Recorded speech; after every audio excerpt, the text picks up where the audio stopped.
হরে কৃষ্ণ।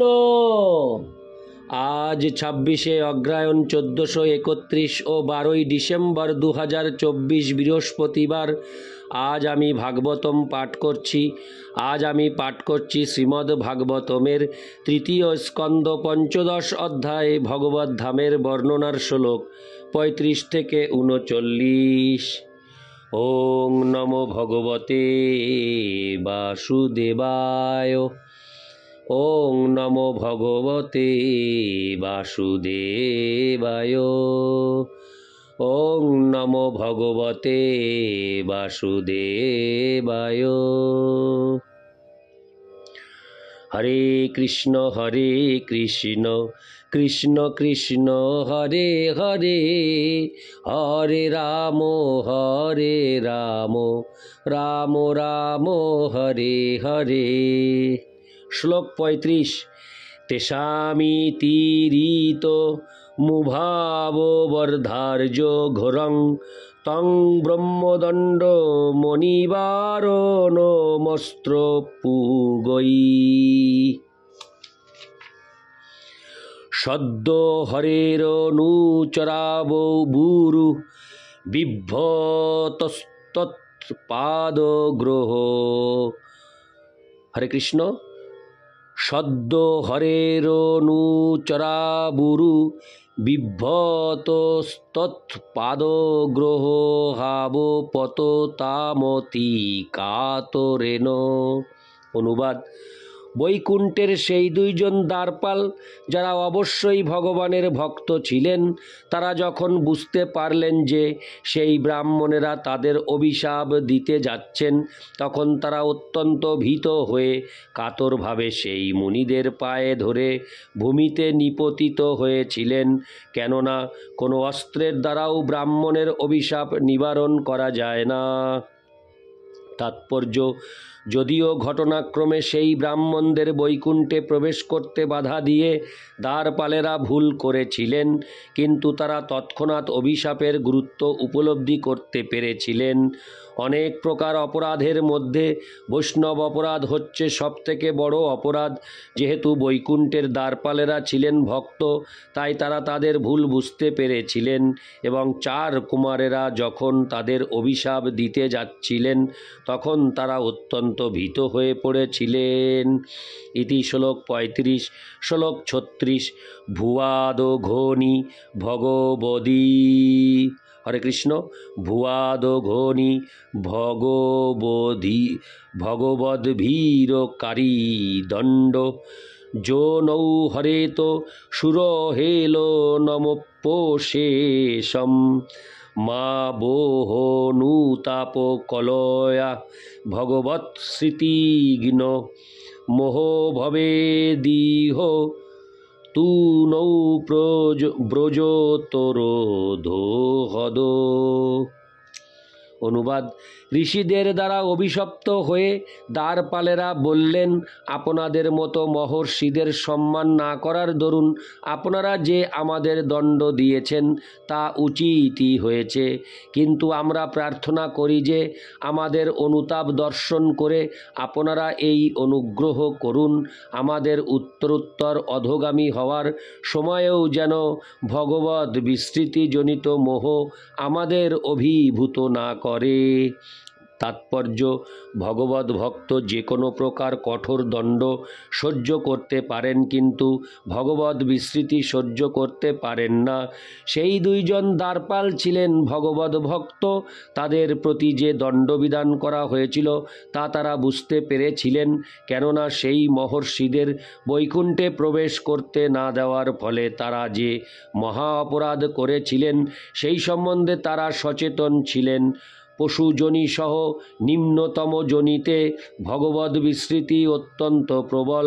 দ্বারপালেরা জানতেন যে তারা জড় জগৎ রূপ কারাগারে নিক্ষিপ্ত হচ্ছেন এবং তাদের আশঙ্কা ছিল যে তারা নিম্নতম জনিতে অধঃপতিত হয়ে পরমেশ্বর ভগবানকে ভুলে যেতে পারেন। তাই তারা প্রার্থনা করেছিলেন যে সেই অভিশাপের ফলে যেই জনিতেই তারা জন্মগ্রহণ করতে যাচ্ছেন তাতে যেন তা না হয়। শ্রীমদ্ ভগবদ্ গীতার ১৬ অধ্যায়ের ঊনবিংশতি ও বিংশতি শ্লোকে বলা হয়েছে যে যারা ভগবান এবং তার ভক্তদের প্রতি ঈর্ষাপরায়ণ, তারা জঘন্য যোনিতে নিক্ষিপ্ত হয়। এই সমস্ত মূর্খেরা জন্ম জন্মান্তরে পরমেশ্বর ভগবানকে স্মরণ করতে পারে না এবং তাই তারা নিরন্তর অধঃপতিত হতে থাকে। ইতি শ্লোক ৩৬। শ্লোক ৩৭।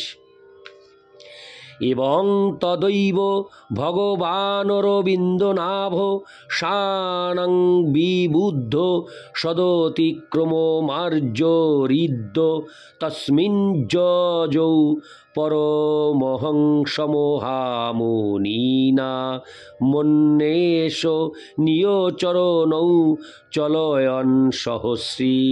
অনুবাদ: নাভি থেকে পদ্ম উদ্ভূত হওয়ার ফলে যার নাম পদ্মনাভ এবং ধর্মপরায়ণ ব্যক্তিদের আনন্দস্বরূপ পরমেশ্বর ভগবান জানতে পেরেছিলেন যে তার ভৃত্যেরা মহর্ষিদের অপমান করেছেন, সেই মুহূর্তে পরমহংস মুনিদের অন্বেষণীয় চরণযুগল চালন করতে করতে তার পত্নী লক্ষ্মী দেবী সহ তিনি সেখানে গিয়েছিলেন।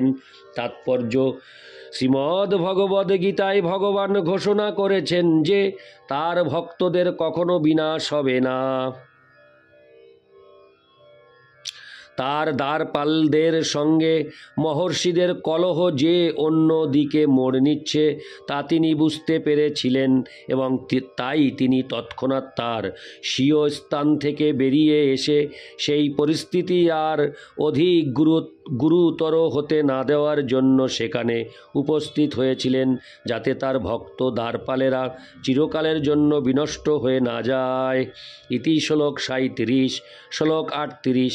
তং তাগোতং প্রতিরিতৌপয়িকং পুম্ভিস্তেহ চক্ষুতাক্ষ বিষয়ং সসমাধি ভাগ্যম হংসশ্রিয়োর্ব্যজনয় শিববায়ুলোলোচ্ছুভ্রাত পত্র শশী কেশরশি করাম্বুম। অনুবাদ: পূর্বে যাকে কেবল সমাধি যোগে তাদের হৃদয়াভ্যন্তরে দর্শন করেছিলেন, সেই পরমেশ্বর ভগবানকে সনক প্রমুখ ঋষিগণ তাদের চক্ষুর দ্বারা প্রত্যক্ষভাবে দর্শন করলেন। তিনি যখন এগিয়ে আসছিলেন তখন তার পার্শ্বদেরা ছত্র পাদুকা আদি উপকরণ সহ তার সঙ্গে আসছিলেন। তার দুই পার্শ্বে হংসের মতো শ্বেতবর্ণ চামরদ্বয় এবং মস্তকে ছত্র শোভিত ছিল। চারপাশে মুক্তা বিলম্বিত ছত্রবায়ু সঞ্চারে সঞ্চালিত হচ্ছিল এবং তা দেখে মনে হচ্ছিল যেন পূর্ণচন্দ্র থেকে অমৃতের বিন্দু বায়ুর প্রবাহে ঝরে পড়ছে। তাৎপর্য: এই শ্লোকে আমরা অচক্ষতাক্ষ বিষয়ম শব্দটি পাচ্ছি। সাধারণ দৃষ্টির দ্বারা পরমেশ্বর ভগবানকে দর্শন করা যায় না, কিন্তু তিনি এখন কুমারদের নয়ন গোচর হয়েছেন। এখানে আরেকটি তাৎপর্যপূর্ণ শব্দ হচ্ছে সমাধি ভাগ্যম। ধ্যানীদের মধ্যে যারা অত্যন্ত ভাগ্যবান, তারা যোগ অভ্যাসের দ্বারা তাদের হৃদয়ের অভ্যন্তরে বিষ্ণুরূপে ভগবানকে দর্শন করেন। কিন্তু তাকে প্রত্যক্ষভাবে দর্শন করাটি অন্য ব্যাপার, সেইটি কেবল শুদ্ধ ভক্তদের পক্ষেই সম্ভব। তাই ছত্র চামর আদি উপকরণ ধারণকারী পার্ষদ পরিবৃত হয়ে ভগবানকে আসতে দেখে কুমারেরা বিস্ময়াভিভূত হয়েছিলেন। ভগবানকে এইভাবে চাক্ষুষ দর্শন করে তারা মুগ্ধ হয়েছিলেন। ব্রহ্মসংহিতায় বলা হয়েছে যে ভগবৎ প্রেমের প্রভাবে চিন্ময় স্তরে উন্নীত হয়ে ভক্তেরা তাদের হৃদয়ে পরমেশ্বর ভগবানকে তার শ্যামসুন্দর রূপে সর্বদাই দর্শন করেন। কিন্তু তারা যখন আরও উন্নত হয় তখন তারা প্রত্যক্ষভাবে ভগবানকে তাদের সম্মুখে দর্শন করেন। সাধারণ মানুষের কাছে ভগবান দৃশ্যমান নন, কিন্তু কেউ যখন তার দিব্য নামের মহিমা হৃদয়ঙ্গম করতে পারেন এবং জিহ্বার দ্বারা ভগবানের দিব্য নাম কীর্তন করার মাধ্যমে ও ভগবানের প্রসাদ আস্বাদন করার মাধ্যমে নিজে ভগবানের সেবায় যুক্ত হয়, তখন ধীরে ধীরে ভগবান তার কাছে নিজেকে প্রকাশ করেন। এইভাবে ভগবত ভক্ত নিরন্তর তার হৃদয় অভ্যন্তরে ভগবানকে দর্শন করেন এবং আরও উন্নত স্তরে প্রত্যক্ষভাবে ভগবানকে তারা দর্শন করেন, ঠিক যেভাবে আমাদের চারিপাশের অন্য সমস্ত বস্তু আমরা দর্শন করতে পারি। ইতি শ্লোক 38। শ্লোক 39। কৃচ্ছন্ন প্রসাদ সুমুখং স্পৃহনীয়োধাম স্নেহাবলোক কলোয়া হৃদি সংস্পৃশন্তম শ্যামে পৃথা বুরসি শোভিতয়া শ্রিয়া সশ্চূড়ামণিং শুভ গয়ন্তমী বাত্তধীশ্বম। অনুবাদ: ভগবান সমস্ত আনন্দের উৎস, তার মঙ্গলময় উপস্থিতি সকলের কল্যাণের জন্য এবং তার স্নেহপূর্ণ হাস্য ও দৃষ্টিপাত হৃদয়ের অন্তঃস্থলকে স্পর্শ করে। ভগবানের সুন্দর দেহের বর্ণ হচ্ছে শ্যাম এবং তার প্রশস্ত বক্ষ লক্ষ্মী দেবীর নিবাসস্থল, যিনি স্বর্গলোকের শীর্ষস্থান সমগ্র চিন্ময় জগৎকে গৌরবান্বিত করেন। এইভাবে মনে হচ্ছিল যেন ভগবান স্বয়ং তার চিন্ময় বৈকুণ্ঠ ধামের সৌন্দর্য ও সৌভাগ্য বিতরণ করছিলেন। তাৎপর্য: ভগবান যখন এসেছিলেন তখন তিনি সকলের প্রতি প্রসন্ন ছিলেন, তাই এখানে উল্লেখ করা হয়েছে কৃচ্ছন্ন প্রসাদ সুমুখম। ভগবান জানতেন যে এমনকি অপরাধী দ্বারপালেরও ছিলেন তার শুদ্ধ ভক্ত। হরে কৃষ্ণ। এমনকি অপরাধী দ্বারপালেরাও ছিলেন তার শুদ্ধ ভক্ত। যদিও ঘটনাক্রমে তারা অন্য ভক্তদের চরণে অপরাধ করে ফেলেছেন। কোনো ভক্তের প্রতি অপরাধ করা ভগবত ভক্তির মার্গে অত্যন্ত ভয়ঙ্কর। শ্রী চৈতন্য মহাপ্রভু তাই বলেছেন যে বৈষ্ণব অপরাধ হচ্ছে মত্ত হস্তিকে খুলে ছেড়ে দেওয়ার মতো। কোনো মত্ত হস্তি যখন একটি বাগানে প্রবেশ করে তখন সে সেখানকার সমস্ত গাছপালাগুলিকে পদদলিত করে, তেমনি ভগবানের শুদ্ধ ভক্তের চরণে অপরাধ ভক্তিমার্গে ভক্তের স্থিতিকে বধ করে।